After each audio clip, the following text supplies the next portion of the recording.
नमस्तेस्तु महामाये श्रीपीठे सुरपूजिते। নমস্কার দর্শক বন্ধু, আমি শম্পা আর আমার চ্যানেলে আপনাদের সকলকে আমি স্বাগত জানাচ্ছি। বাংলায় শারদীয়া দুর্গোৎসবের পরেই আশ্বিন মাসের শুক্লপক্ষের শেষে পূর্ণিমা তিথিতে কোজাগরী লক্ষ্মী পূজার আরাধনা করা হয়। মা লক্ষ্মী হলেন ধন সম্পত্তির দেবী। ধন সম্পদের আশায় ঘরে ঘরে কোজাগরী লক্ষ্মী পূজা হয়ে থাকে। কোজাগরী শব্দটির অর্থ কো জাগতি, অর্থাৎ কে জেগে আছো। এই কথাটি থেকে বলা হয় যার কোনো সম্পত্তি নেই সে পাওয়ার আশায় জাগে, আর যার আছে সে সম্পত্তি না হারানোর আশায় জাগে। আর এই সারা রাত জেগে মা লক্ষ্মীর আরাধনা করাই এই পূজার বিশেষ আচার। কথিত আছে এই কোজাগরী লক্ষ্মী পূর্ণিমার দিন দেবী রাত্রে খোঁজ নেন কে জেগে আছেন। যে জেগে থাকবে তারই হাতে মা লক্ষ্মী তার ধনসম্পদে পরিপূর্ণ লক্ষ্মীর ঝাঁপি তুলে দেবেন। বন্ধুরা, আজকের এই পর্বটি শুরু করার আগে প্রথমে আপনারা জেনে নিন এই বছর বাংলা পঞ্জিকা অনুসারে কোজাগরী লক্ষ্মী পূর্ণিমার সঠিক সময় ও নির্ঘণ্ট। 2024 সালে শ্রী শ্রী কোজাগরী লক্ষ্মী পূজা অনুষ্ঠিত হবে ইংরাজি 16ই অক্টোবর, বাংলার 29শে আশ্বিন বুধবার। পূর্ণিমা তিথি পড়ছে 29শে আশ্বিন, ইংরাজি 16ই অক্টোবর বুধবার রাত্রি 7:44 থেকে। পূর্ণিমা থাকছে 30শে আশ্বিন, ইংরাজি 17ই অক্টোবর বৃহস্পতিবার সন্ধ্যা 5:19 পর্যন্ত। 16ই অক্টোবর বুধবার এই দিনেই পালিত হবে পূর্ণিমার নিশি পালন। রাত্রি 7:44 গতে শ্রী শ্রী কোজাগরী লক্ষ্মী পূজা ও শ্রী শ্রী সত্যনারায়ণ ব্রত রয়েছে। রাত্রিতেই কোজাগর কৃত্য।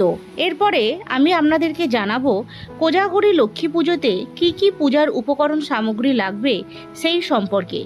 বন্ধুরা, লক্ষ্মী পূজার নিয়ম রীতি বিভিন্ন বাড়িতে বিভিন্ন রকম। তবে পুরোহিত ছাড়া ঘরোয়াভাবে যদি নিজেরা পুজো করতে চান তাহলে যে জিনিসগুলো লাগবেই সেইগুলো আজকে আমি আপনাদেরকে জানিয়ে দিচ্ছি। মোটামুটি আজকে পূজার যে সামগ্রীগুলো দেখাবো সেই সামগ্রীগুলো যদি থাকে আপনারা নিজেরাই লক্ষ্মী পুজো বাড়িতে করতে পারবেন। তাহলে চলুন পূজার উপকরণগুলো দেখে নেওয়া যাক। কোজাগরী লক্ষ্মী পূজার দিনে যে জিনিসগুলো লাগবে সেই জিনিসগুলো আমি এই থালার মধ্যে আমি সাজিয়ে নেব। এটা আমি একটা পুষ্প থালা নিয়ে নিয়েছি। এখানে এই থালার মধ্যে আমি জিনিসগুলো একটা একটা করে আমি সাজিয়ে নেব। এখানে আমি প্রথমে নিয়ে নিচ্ছি 1 কুঙ্কের মতো ধান। মা লক্ষ্মীর পুজোতে অবশ্যই ধান লাগবে, তাই এখানে আমি 1 কুঙ্কের মতো আমি ধান নিয়ে নিচ্ছি। এরপরে যে জিনিসটা লাগবে সেটা হচ্ছে ধানের ছড়া।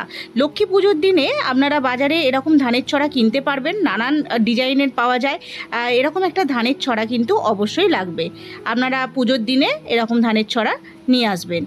আর এরপরে যে জিনিসটা লাগবে, এখানে আমি কড়ি নিয়ে নিয়েছি। বিভিন্ন ধরনের কড়ি কিনতে পাওয়া যায়, এই কড়ি আপনারা জোগাড় করে নেবেন। এছাড়াও লাগবে জলশঙ্খ বা দক্ষিণাবর্ত শঙ্খ, যে কোনো একটি নিলেই হবে। আর লাগবে এরকম মাটির প্রদীপ। কোজাগরী লক্ষ্মী পুজোর দিনে এরকম মাটির প্রদীপ তিল তেল দিয়ে জ্বালাতে হয়, অত্যন্ত শুভ বলে মনে করা হয়। তাই এরকম মাটির প্রদীপ একটি বা দুটি আপনারা নিতে পারেন। আমি এখানে 2টি মাটির প্রদীপ নিয়েছি। এরপরে যে জিনিসটা লাগবে সেটা হচ্ছে এই প্রদীপ জ্বালানোর জন্য লাগবে তেল। এখানে আমি তিল তেল নিয়েছি। আপনারাও চেষ্টা করবেন লক্ষ্মী পুজোর দিনে তিল তেল বা ঘিয়ের প্রদীপ জ্বালাতে।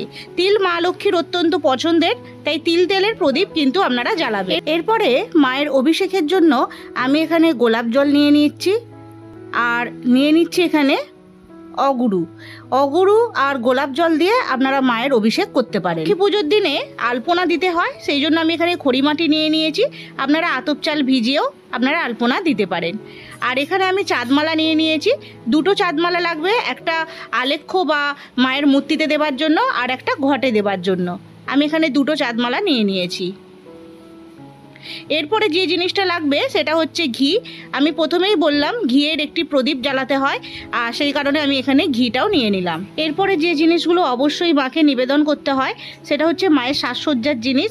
এখানে আলতা, সিঁদুর, শাখা, পলা, নোয়া, কর এগুলো আমি নিয়ে নিচ্ছি, যেগুলো মাকে নিবেদন করা হয়। লক্ষ্মী পুজোর দিনে মাকে মঙ্গল দ্রব্য নিবেদন করতে হয়, সেই জন্য এখানে আমি হরিতকি নিয়ে নিয়েছি। আপনারা 1টি, 5টি 3টি বা 7টি করে আপনারা মঙ্গল দ্রব্য মাকে নিবেদন করতে পারেন। আমি এখানে 7টা করে নিয়েছি, 7টা হরিতকি, আর 8টা আমি এখানে সুপারি নিয়েছি। 8টা সুপারি এই কারণে, একটি সুপারি ঘটের মধ্যে, যে ঘট পাতবো সেই জলের মধ্যে একটি সুপারি যাবে। আর এখানে নিয়েছি 8টা লক্ষ্মী কড়ি। দশকর্মা ভাণ্ডারে অনেক ধরনের কড়ি পাওয়া যায়, তবে এই লক্ষ্মী কড়ি বললে আপনারা লক্ষ্মী কড়ি এইভাবে চিনবেন, মাঝখানে হলুদের একটা দাগ থাকে, এই হলুদ রঙের কড়িগুলোই হচ্ছে লক্ষ্মী কড়ি। আপনারা এই ধরনের কড়ি কিন্তু আপনারা দশকর্মা ভাণ্ডার থেকে নিয়ে আসবেন। এরপরে আমি এখানে নিয়েছি 7টি গোমতী চক্র। যেখানে যেখানে আমি 8টা জিনিস নিয়েছি সে তার মধ্যে একটি করে ঘটের মধ্যে দিতে হবে বলে আমি 8টা নিয়েছি। বাকি সমস্ত কিছু মঙ্গলদ্রব্য 7টা করে রয়েছে। এরপরে আমি এখানে নিয়েছি পদ্মবীজ। এখানে আমার কাছে 5টা পদ্মবীজ রয়েছে, আমি 5টাই মায়ের কাছে আমি নিবেদন করব। তবে আপনারা চেষ্টা করবেন 7টা করে যখন মঙ্গলদ্রব্য দেবেন 7টা পদ্মবীজ দেবার। আমার কাছে যেহেতু 5টা রয়েছে, আমি 5টাই আমি মায়ের কাছে নিবেদন করব। আর লাগবে ফুলসহ লবঙ্গ আর ছোট এলাচ, এগুলো 7টা করে মঙ্গলদ্রব্যের সাথে দিতে হবে। এরপরে আমি এখানে রূপোর একটি টাকা নিয়েছি। আপনারা কাঁচা একটি টাকাও আপনারা দিতে পারেন। রূপোর টাকা থাকলে আপনারা রূপো বা সোনা যাই থাকুক না কেন আপনারা মঙ্গলদ্রব্যের সাথে দিতে পারেন। আর লাগবে 8টি হলুদের গাঁঠ। 8টি এই কারণে, একটি হলুদের গাঁঠ ঘটের জলের মধ্যে দিতে হবে, সেই কারণে 8টা, আর 7টা মঙ্গলদ্রব্যের সাথে যাবে। এরপরে এখানে নিয়েছি সিঁদুর গোলা। এখানে তেল সিঁদুরের গোলা এই সিঁদুরের ডিপেটার মধ্যে রয়েছে, এই তেল সিঁদুরের গোলাটাও আমি নিয়ে নিলাম।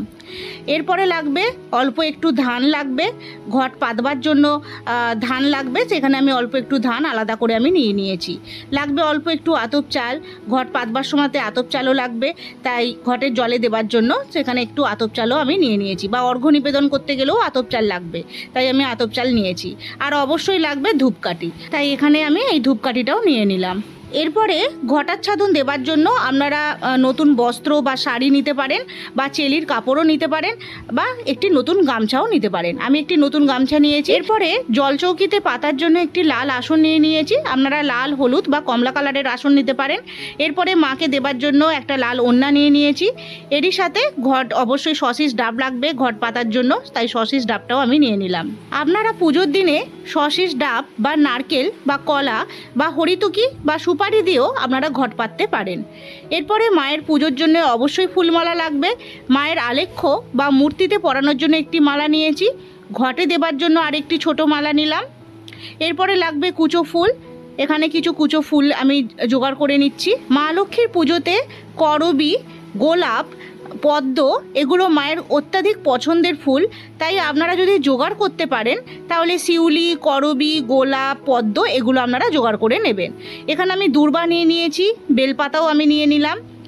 আর এছাড়াও লাগবে কিছু তুলসী পাতা, অবশ্যই অল্পটুকু লাগবে, কারণ নারায়ণেরও পুজো হবে, তাই তুলসী পাতা লাগবে। আর এখানে নিয়েছি আম্রপল্লব, বীজোর সংখ্যা বিশিষ্ট আম্রপল্লব নিতে হবে। আর অবশ্যই লাগবে পান পাতা। এখানে 9টি পান পাতা রয়েছে, 7টি মঙ্গলদ্রব্যের সাথে আমি দেব, আর একটি ঘটেতে, আর একটি মাকে মুখশুদ্ধি হিসাবে দেব। আর অবশ্যই মায়ের সবথেকে পছন্দের পদ্ম অবশ্যই মা লক্ষ্মীর পুজোতে দিতে হবে। এছাড়াও মা লক্ষ্মীর পুজোতে অবশ্যই পাঁচালি পাঠ করতে হবে, তাই এখানে শ্রী শ্রী লক্ষ্মী দেবীর ব্রতকথা ও পাঁচালি পাঠের এই বইটিও আমি রাখলাম। আর এছাড়াও লাগবে ঘটে দেবার জন্য একটি পৈতে। এরপরে আমি নৈবেদ্য সাজিয়ে নিচ্ছি। নৈবেদ্য আপনারা পঞ্চদেবতার উদ্দেশ্যে নৈবেদ্য দেবেন, নারায়ণের নৈবেদ্য দেবেন, এছাড়াও মা লক্ষ্মীর পুজোতে অবশ্যই মা লক্ষ্মীর জন্য নৈবেদ্য দিতে হবে। এখানে আমি কিছু ফল বানিয়ে নিয়েছি, এই কুচনো ফলের নৈবেদ্য আমি এখানে দিয়ে দিচ্ছি। আর এছাড়াও আপনারা 5 রকম বা 3 রকম গোটা ফলের নৈবেদ্য আপনারা দিতে পারেন। আমি এখানে কুচানো ফলের নৈবেদ্য আমি এখানে তৈরি করে নিচ্ছি। ভোগ নিবেদনের ক্ষেত্রেও বিভিন্ন বাড়িতে বিভিন্ন রকম নিয়ম রয়েছে। আপনারা আপনাদের বাড়ির নিয়ম অনুযায়ী বা রীতি অনুযায়ী আপনারা ভোগ নিবেদন করবেন। আমি এখানে যেহেতু নিজেই পুজো করব, তাই যৎসামান্য নৈবেদ্য আমি মা লক্ষ্মীর উদ্দেশ্যে আমি নিবেদন করছি। পঞ্চদেবতার উদ্দেশ্যে আমি নৈবেদ্য তৈরি করে নিয়েছি, আর এখানে লক্ষ্মী এবং নারায়ণের জন্য আমি নৈবেদ্য তৈরি করে নিয়েছি। মা লক্ষ্মীর প্রিয় ফল হলো নারকেল, তাই আপনারা চেষ্টা করবেন এই দিনে নারকেলের তৈরি জিনিস, যেমন নারকেল নাড়ু বা কুড়ানো নারকেল, মা লক্ষ্মীকে নিবেদন করতে। আর চিড়ের ভোগ অবশ্যই মা লক্ষ্মীকে দেবেন, মা লক্ষ্মীকে চিড়ের ভোগও দেওয়া হয়, তাই এখানে আমি চিড়ে, মুরকি দিয়ে মা লক্ষ্মীর ভোগ তৈরি করে নিচ্ছি। কোজাগরি লক্ষ্মী পূজার ভোগে অনেক বাড়িতে জোড়া ইলিশও রাখা হয়, পূর্ববঙ্গীয়রা বিশেষ করে এই জোড়া ইলিশ বা আমিষ ভোগ নিবেদন করেন। তবে আপনারা খিচুড়ি, লাবড়া এগুলোও আপনারা দিতে পারেন। সঙ্গে প্রসাদে ফলমূল তো থাকবেই, এছাড়াও নারকেল নাড়ু, তিলের নাড়ুও থাকবে। এছাড়াও লুচি, পায়েস, মিষ্টির নানা রকম আয়োজন আপনারা মা লক্ষ্মীর জন্য করতে পারেন। অনেক বাড়িতেই পূর্ববঙ্গীয় রীতিতে এই দিনে মাছের 5 পদের রান্না হয়, আবার পশ্চিমবঙ্গীয় রীতিতে এই দিনে পুরো নিরামিষ খাওয়ারও নিয়ম রয়েছে। মা লক্ষ্মীর পুজোতে ভোগ নিবেদন সম্পূর্ণ নিজস্ব ব্যাপার, যে যার বাড়ির নিয়ম অনুযায়ী সাধ্যমতো আপনারা ভোগ নিবেদন করবেন। আমি এখানে মায়ের ভোগেতে মিষ্টান্ন, চিড়ে, মুরকি, নারকেল নাড়ু, তিলের নাড়ু ভোগ নিবেদন করেছি। এরপর আমি মায়ের আরতির জন্য এখানে পঞ্চপ্রদীপ তৈরি করে নিয়েছি, কর্পূরের প্রদীপ, এছাড়াও ঘিয়ের একটি প্রদীপ। কোজাগরী লক্ষ্মী পূজার এই দিনে আপনারা ঘিয়ের প্রদীপ কিংবা তেলের একটি প্রদীপ আপনারা সারা রাত মা লক্ষ্মীর কাছে জ্বালিয়ে রাখবেন। এছাড়াও নিয়ে নিয়েছি চামর, এছাড়াও ধূপের আরতিও রয়েছে। বন্ধুরা, এইগুলো আমি সমস্ত কিছু পুজোর জন্য জোগাড় করে নিয়েছি। এছাড়াও গঙ্গা জল আর গঙ্গা মাটি অবশ্যই পুজোতে লাগবে। ঘরোয়াভাবে যদি পূজা অর্চনা আপনারা যদি করতে চান তাহলে অবশ্যই এই জোগাড়গুলো আপনাদেরকে করে নিতে হবে। আর নৈবেদ্য অবশ্যই ভোগ নৈবেদ্য আপনারা আপনাদের সাধ্যমতো দেবেন। আর যে জিনিসটা আপনারা দিতে পারবেন না বা আপনারা জোগাড় করতে পেরে ওঠেননি, সেই জিনিসটা যে দিতে পারছেন না সেটা জানিয়ে আপনারা মায়ের কাছে ক্ষমা প্রার্থনা করে নেবেন। বন্ধুরা, এরপরে আমি আপনাদেরকে জানিয়ে দেব আপনারা কিভাবে উপবাস করবেন বা আপনারা পুজোর দিনে আপনারা কি খাবেন আর কি খাবেন না। পুজোর আগের দিনে অবশ্যই সাত্ত্বিক বা নিরামিষ আহার গ্রহণ করবেন। আর পুজোর দিনে সারাদিন উপোস করে অথবা নিরামিষ খেয়ে প্রদোষে দেবী লক্ষ্মীর পুজো করতে হবে। পুজোর দিনে কখনোই আমিষ জাতীয় খাবার গ্রহণ করবেন না। মাছ, মাংস, অ্যালকোহল জাতীয় খাবার থেকে দূরে থাকবেন। পুজোর দিনে যে কোনো ধরনের নেশা থেকে বিরত থাকবেন। পুজোর পর নারকেলের জল এবং কুড়ানো নারকেল খেয়ে আপনারা উপবাস ভঙ্গ করবেন। এরপর আপনারা মাকে নিবেদিত প্রসাদ গ্রহণ করবেন। বন্ধুরা, এরপরে আমি আপনাদেরকে জানিয়ে দেব কোজাগরী লক্ষ্মী পূর্ণিমার দিনে আপনারা কোন কাজগুলি করবেন আর কোন কাজগুলি করবেন না। মা লক্ষ্মীকে সাদা রঙের ফুল নিবেদন করবেন না। লাল, হলুদ বা গোলাপি রঙের ফুল মা লক্ষ্মীর অত্যন্ত প্রিয়, তাই এই সব রঙের ফুল আপনারা পুজোতে ব্যবহার করবেন। তবে যদি সাদা রঙের ফুল একান্তই ব্যবহার করতে হয় তাহলে সেই ক্ষেত্রে ফুলে লাল চন্দন বা অষ্টগন্ধা চন্দন লেপন করে তবেই সেই ফুল মা লক্ষ্মীকে নিবেদন করবেন। দ্বিতীয় কাজটি হলো লক্ষ্মী পুজোয় কখনোই তুলসী পাতা ব্যবহার করবেন না। পুরাণ অনুযায়ী দেবী তুলসীর সঙ্গে শালগ্রাম শিলার বিবাহ হয়। শালগ্রাম শিলা নারায়ণের স্বরূপ, আবার মা লক্ষ্মী হলেন নারায়ণের স্ত্রী। তাই পৌরাণিক কাহিনী অনুযায়ী মা লক্ষ্মী ও দেবী তুলসী হলেন সতীন। এই কারণে লক্ষ্মী পুজোয় তুলসী পাতা ব্যবহার করা চলে না। তবে লক্ষ্মী পুজোতে নারায়ণের পূজা অবশ্যই করতে হয়, আর তখন নারায়ণের নামে মা লক্ষ্মীর ঘটে তুলসী পাতা নিবেদন করা যায়। লক্ষ্মী পুজোতে ঢাক, ঢোল, কাসর, ঘণ্টা এগুলো বাজানোর নিয়ম নেই। শান্ত স্বভাবা শ্রীলক্ষ্মী অত্যাধিক শব্দ পছন্দ করেন না।